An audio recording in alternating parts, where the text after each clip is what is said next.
Wise Monkey. I thought I'd have you over for coffee. I thought about having you over for tea, and so I tried a little tea experiment last night. I tried to do it by lantern light. I have these excellent oil lanterns, and it really gave a spooky quality to the video.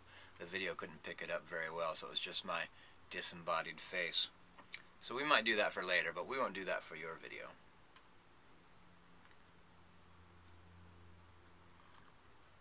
Oh yeah. Watched a movie last night. I get Netflix.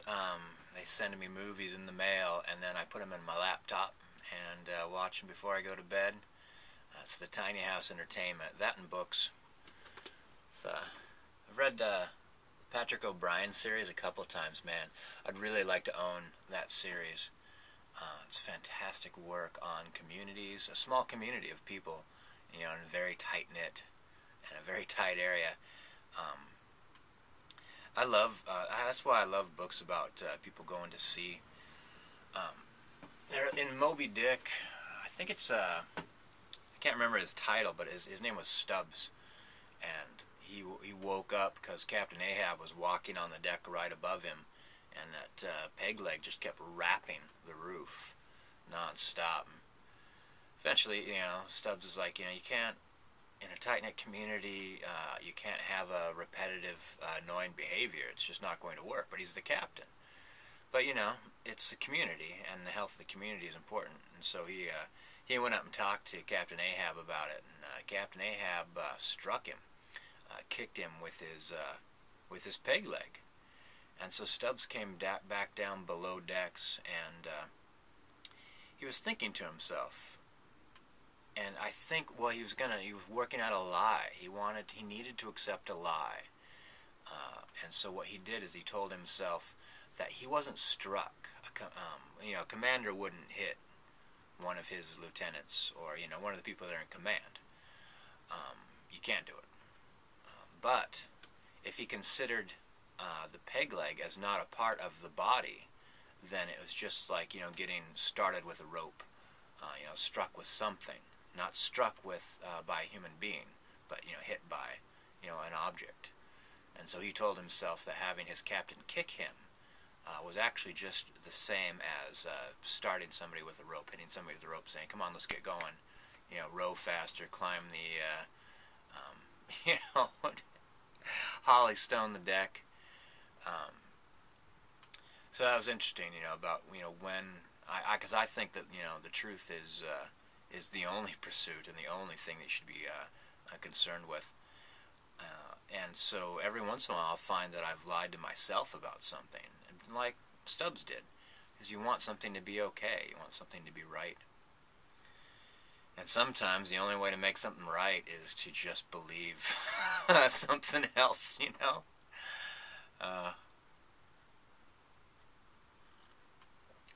so the tiny house.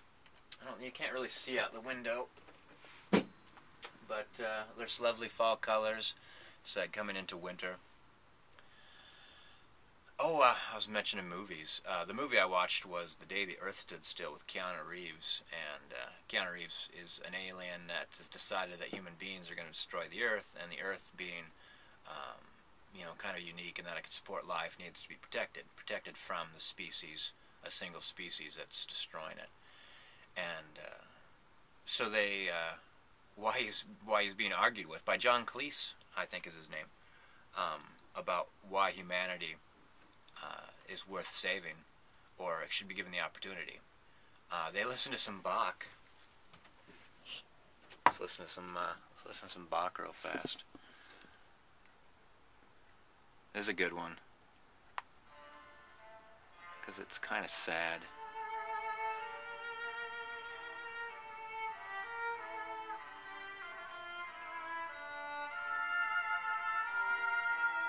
Isn't that nice? Let's look out the window.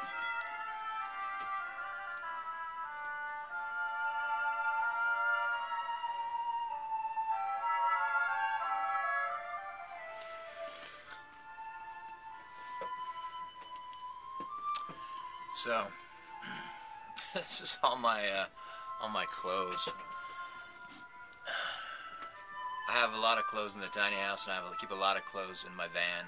There's clothes everywhere. So the house is 13 feet long, 6 feet wide, about 8 feet tall. It's you are sitting on a shelf that is a loft area for my bedroom, and underneath that loft area, the same size as my bedroom, is Akila's room. And Akila's room's cleaner than mine. It's all neat. Even his bones are all in one pile. So yeah, I got two animals in here, making a mess of things.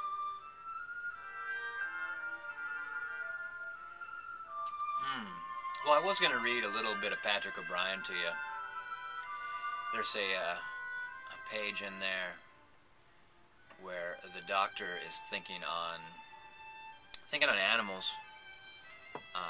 Us, horses, baboons, animals, and he's thinking about that some animals are predictably young and gay, running amok, running around, full of joy, tossing their bodies and their voices to the heavens, and then predictably, as they age, they become isolated from others, kind of, let's say morose,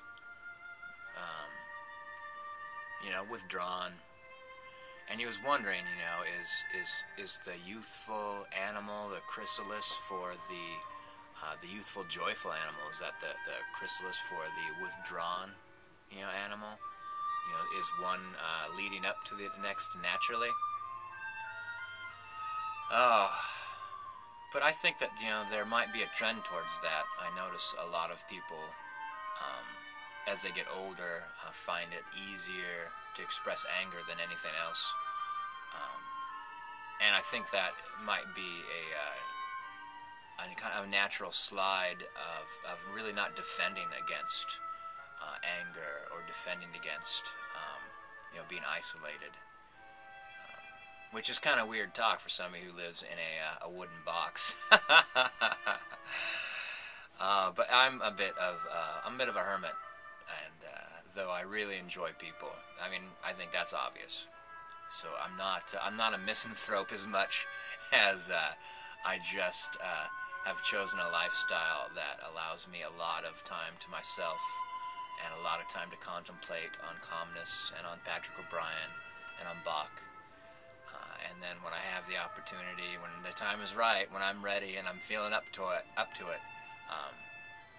have people that I enjoy interacting with and spending time with, and so I'll go seek them out.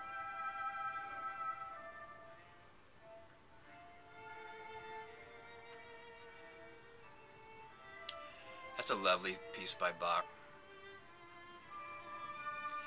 It sounds sad to me, but it doesn't seem sad. It seems perfect for this time of year. It's kind of a winding down, a calming down, almost a lullaby, a reassuring lullaby that promises that spring, it won't be far away.